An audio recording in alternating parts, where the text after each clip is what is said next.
बहुत सुंदर एक दृष्टांत याद आता है मुझे।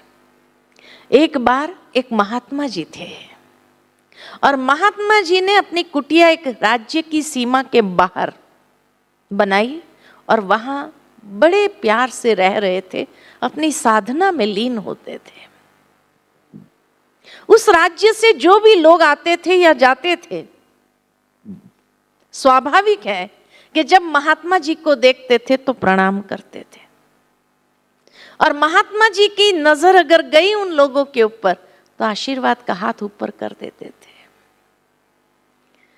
बड़े सिद्ध महात्मा थे और सिद्ध होने के कारण जो भी लोग प्रणाम करते थे और उनका आशीर्वाद का हाथ ऊपर हो जाता था, उनकी हर मनोकामना या तकलीफें या जो भी प्रॉब्लम्स होते थे सॉल्व हो जाते थे।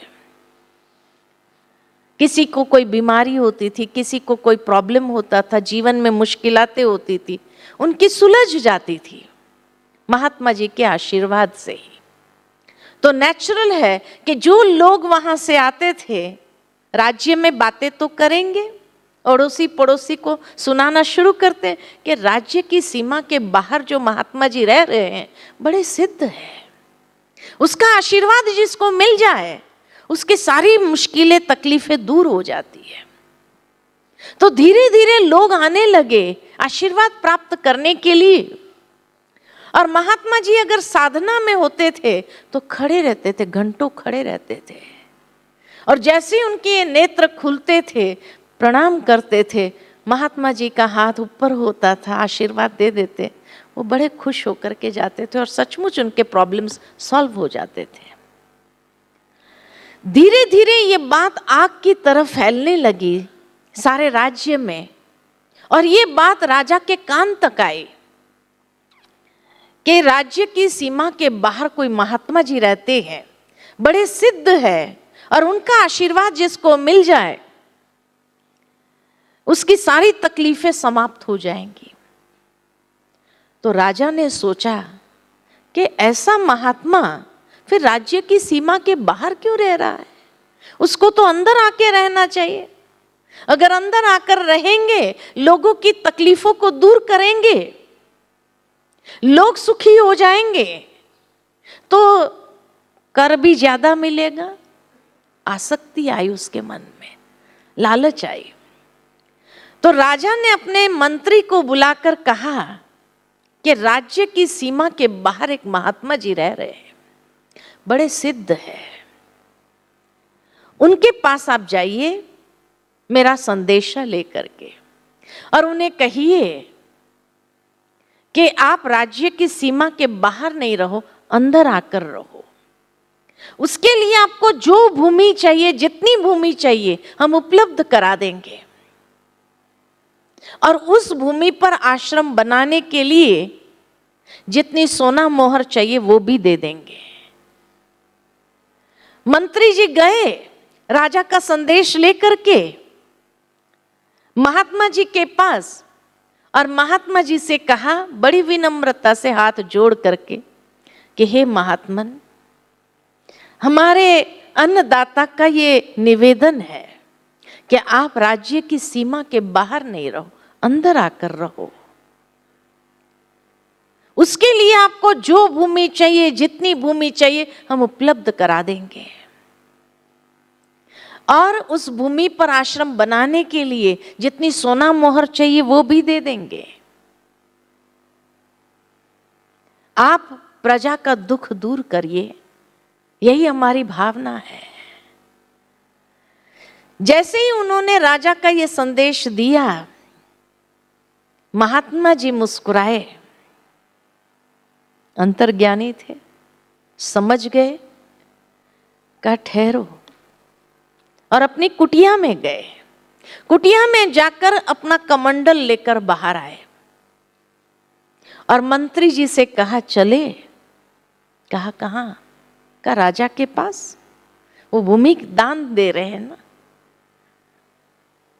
सोना मोहरे दे रहे हैं, चलते हैं। कौन सी भूमि देते हैं? अब मंत्री जी ने इतना एक्सपेक्ट नहीं किया था कि इतना जल्दी महात्मा जी तैयार हो जाएंगे। उन्होंने सैनिकों को आगे भेज दिया संदेश लेकर के, राजा को कहो कि महात्मा जी पधार रहे हैं। राजा ने बड़ी धूमधाम से स्वागत की सारी तैयारी की, और स्वागत की सारी तैयारी के साथ जब खड़े थे, महात्मा जी जैसे पधारे, धूमधाम से स्वागत करते हुए उनको अंदर ले आए राजमहल में, आसन ग्रहण करवाया, और उसके बाद हाथ जोड़ करके विनम्रता के साथ निवेदन किया कि महात्मा जी आज से आप बाहर नहीं रहेंगे, राज्य की सीमा के अंदर रहेंगे, जो भी भूमि चाहिए आप सिलेक्ट कर लो, और उस पर आश्रम बनाने के लिए जितनी सोना मोहर चाहिए ना, वो भी हम देने के लिए तैयार है। महात्मा जी ने अपना कमंडल उठाया और कहा, ये कमंडल भर के सोना मोहर दे दो। अब जैसे ही कमंडल राजा ने उठाया तो देखा कि कमंडल इतना गंदा था, इतने जाले उसमें लगे हुए थे, बदबू आ रही थी। अब उस पात्र के अंदर सोना मोहर कैसे डाले? तो राजा ने अपने दास दासियों को बुलाकर कहा, ये पात्र साफ करो, अच्छी तरह साफ करना। दास दासियों ने अच्छी तरह से पात्र साफ किया, साफ करके ले आए। राजा ने अपने सिल्क के कपड़े से उस पात्र को पोंछा और उसमें सोना मोहर भरी। सोचा कि अब तो महात्मा जी के आशीर्वादों की वृष्टि होने लगेगी, खूब आशीर्वाद मिलेंगे। परंतु महात्मा जी मौन हो गए, कुछ भी नहीं कहा। बड़ा आश्चर्य हुआ राजा को, इतनी सोना मोहर दे दी, फिर भी आशीर्वाद नहीं मिला। आखिर राजा ने कह ही डाला, महात्मा जी आपके कृपा वृष्टि हो जाए। फिर भी महात्मा जी मौन रहे, कुछ नहीं कहा। दोबारा कहा, हे महात्मन आपके आशीर्वाद प्राप्त हो जाए। तब महात्मा जी ने कहा, पहले पात्र को साफ करो। राजा ने कहा, मैं समझा नहीं। का जिस तरह ये पात्र गंदा था और इस गंदे पात्र के अंदर आपने सोना मोहर नहीं डाली, ठीक इसी तरह आशीर्वाद भी अमूल्य है, इनवैल्यूएबल है। आशीर्वाद को प्राप्त करने के लिए पहले मन का पात्र साफ होना चाहिए। मन के अंदर अनेक प्रकार के लालच हो, और उस लालच के कारण ये सोना मोहर तुम मुझे दान कर रहे हो। पात्र ही अगर गंदा है तो आशीर्वाद की प्राप्ति नहीं होती है। और यही बात भगवान अर्जुन को भी समझाना चाहते हैं कि जीवन के अंदर अच्छे विचार कहां पनपते हैं। अगर मन का पात्र गंदा होगा तो उसमें अच्छे विचार की खुराक प्राप्त नहीं होगी, हेल्दी नरिशमेंट हमें नहीं मिलेगा, और इसीलिए कभी कभी मन सफोकेट होता है, इसीलिए फ्रस्ट्रेशन में आते हैं। तो मन का पात्र जितना शुद्ध और साफ होता है, उतना ही अच्छे विचार वहां पनपने शुरू होते हैं। और अच्छे विचार जब पनपते हैं तो कृपा वृष्टि ऊपर वाले की स्वतः होने लगती है। और कृपा वृष्टि जब होती है तो जीवन रूपी यज्ञ शुद्ध और सुगंधित हो जाता है, उसमें से बदबू नहीं आती है, और शुद्धि की बदबू नहीं आती है। और उसके लिए कर्मों को श्रेष्ठ करने की आवश्यकता है। जितना हमारा कर्म श्रेष्ठ शुद्ध, तब जीवन रूपी यज्ञ पूर्ण होता है। और कर्म को श्रेष्ठ करने के लिए ज्ञान, विजडम की आवश्यकता है, और विजडम का सोर्स परमात्मा है। तो जब परमात्मा से ज्ञान की प्राप्ति होती है, उस ज्ञान को हम जीवन के अंदर अप्लाई करते हैं, और अप्लाई करके जीवन रूपी यज्ञ को शुद्ध करते हैं, तो अपने आप आशीर्वाद की वृष्टि होने लगती है। और आशीर्वाद की वृष्टि जिसमें होती है तो संतुष्टता, प्रसन्नता, ये नरिशमेंट से हम अपने मन को, अच्छे गुणों के नरिशमेंट से हम अपने मन को नरिश करना शुरू करते हैं। कितनी ऊंची बातें कही गई है गीता के अंदर।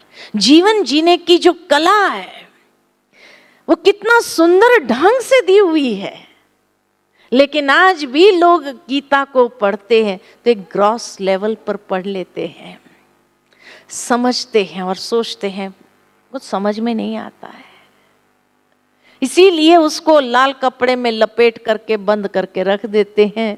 साल में एक दिन पूजा कर लेते हैं और फिर वापस लपेट के रख देंगे। कितनी ऊंची विजडम की बातें हैं, लेकिन क्योंकि उसको अप्लाई नहीं कर पाए, इसलिए जीवन कैसा बनता जा रहा है, जीवन रूपी यज्ञ अशुद्ध हो गया। Join Power of Sakash. Please subscribe कीजिए Power of Sakash YouTube channel and press bell icon ईश्वरीय महावाक्यों के लिए, महारथियों की पावरफुल क्लास और कमेंट्री सुनने के लिए। ओम शांति।